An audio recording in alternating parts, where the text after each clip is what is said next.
नमस्कार, मैं हूं मनीषा रानी। आप जुड़ चुके हैं स्टार ब्लू न्यूज़ से। आज हमारे साथ मौजूद हैं जन स्वराज के नेता प्रोफेसर राजीव नयन जी। राजीव जी, 11 अप्रैल को पटना में जो रैली है उसको लेकर आपकी क्या तैयारी है? प्रशांत किशोर जी के सपनों का बिहार, उन्होंने जो विकसित बिहार का सपना देखा है उसे हकीकत में बदलना चाहते हैं। लोग रात में सपना देखता है फिर भूल जाता है, ये रात में सपना देखते हैं और दिन में उसको हकीकत में डालना चाह रहे हैं।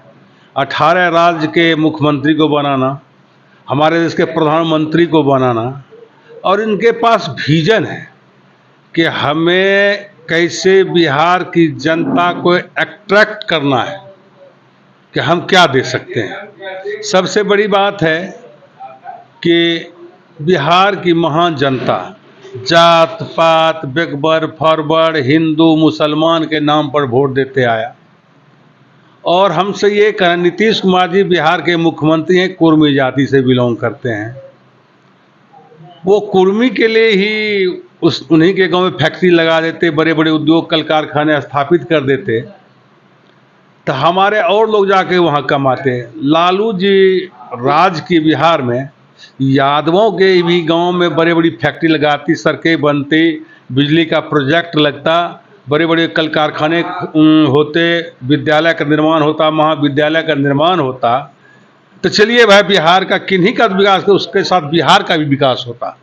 लेकिन दिक्कत क्या है, जात पात बैकवर्ड फॉरवर्ड हिंदू मुसलमान के नाम पर लोग वोट ले रहे हैं।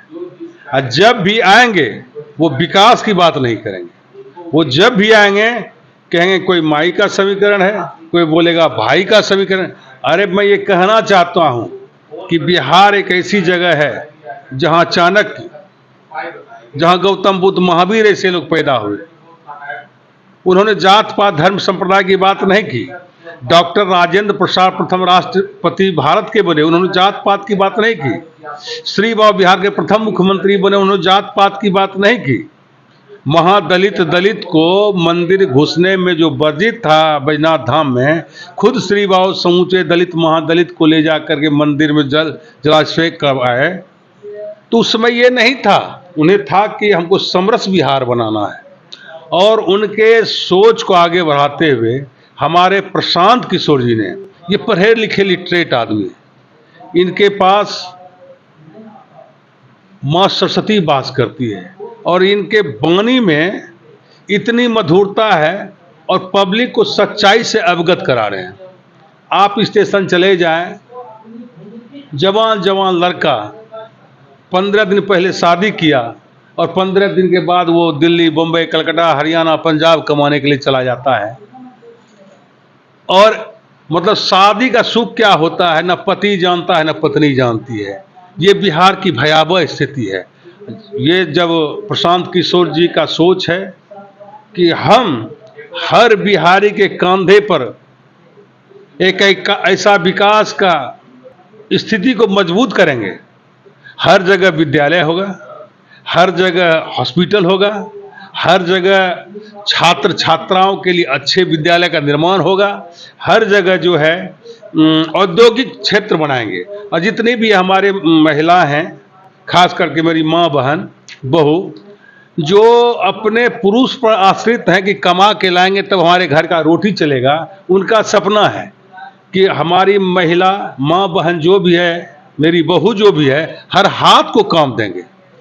कोई पापड़ बनावेगा, कोई बिस्कुट बनावेगा, कोई साइकिल का फैक्ट्री खोलेगा, कोई ताला का निर्माण करेगा, कोई जो भी निर्माण होता है, कोई गाड़ी का पार्ट पुर्जा बनाएगा, कोई जो है अच्छे अच्छे रंगीन बैनर बना करके बाजार में बेचेंगे, कोई मिट्टी का घड़ा बनाएंगे, कोई मिट्टी का अच्छा वर्क करेंगे, और उसको जो है बिहार में बनेगा और देश के कोने कोने उसको हम भेजेंगे, ताकि हमारा महिला जब सबल होगी तो उसके बच्चे भी बहुत ताकतवर, बुद्धिमान, अच्छे जगह पर जा करके वो उनका पढ़ाई लिखाई हो सकेगा। स्थिति क्या है कि हमारी माँ बहनें खेत खलिहान में, बच्चा सड़क पर है, स्कूल की स्थिति इतनी भयावह है कि खिचड़ी खिला के बच्चे का कितना विकास कर हो सकता है, आप सोच सकते हैं। अपने जितने बिहार के नेता है मलपुआ खाता है बैठ करके, एसी गाड़ी से चलता है, थोड़ा उतरता है गाड़ी पर से तो पसीना आ जाता है।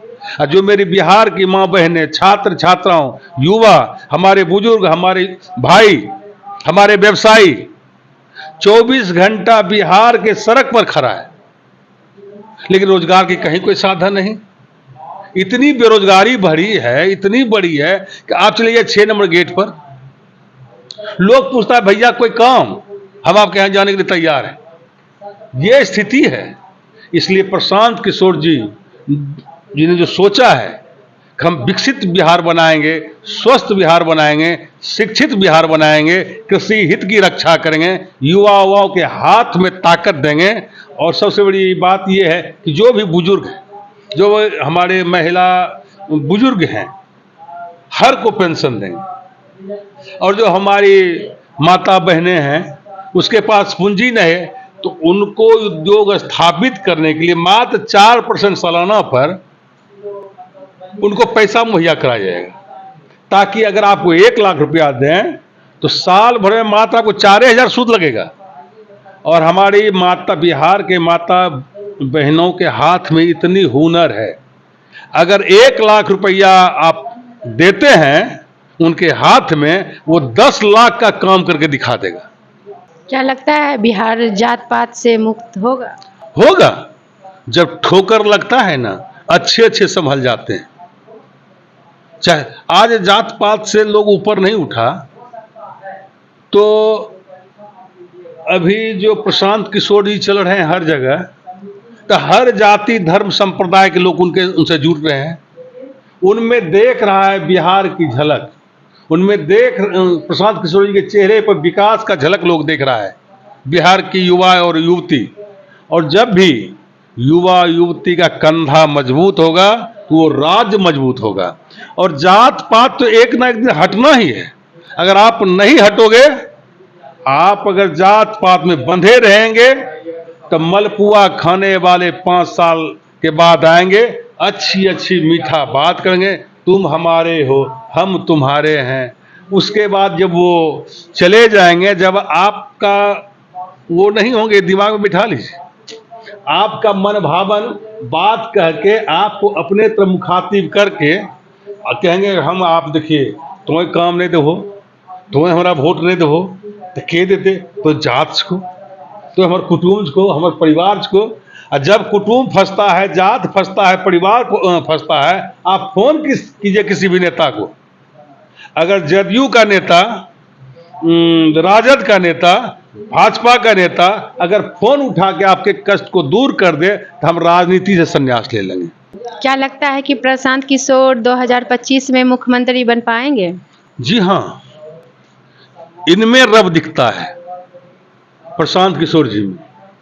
आप उनके आगे जब बैठिएगा ना, और जब उनसे आप बात कीजिएगा, तो लगेगा कि कोई एक महानायक के सामने बैठे हुए हैं, जिनके पास सुंदर सोच है, जिनके पास सुंदर बिहार का सपना है, जिनके पास स्वस्थ बिहार का सपना है, जिनके पास सुंदर सड़क का सपना है, जिनके पास कृषि हित की रक्षा है, जिनके पास शिक्षा में गुणवत्ता का सपना है, जिनके पास सुंदर स्ट्रक्चर का सोच है, जिनके पास कल कारखाने उद्योग बैठाने का सोच है, जिनके पास वृद्धा विधवा पेंशन किस रूप में कितना दिया जाए ताकि उसका पेट भरे, उसका सोच है। और सबसे बड़ी सोच क्या है कि हमारे यहाँ जमालपुर कारखाना है।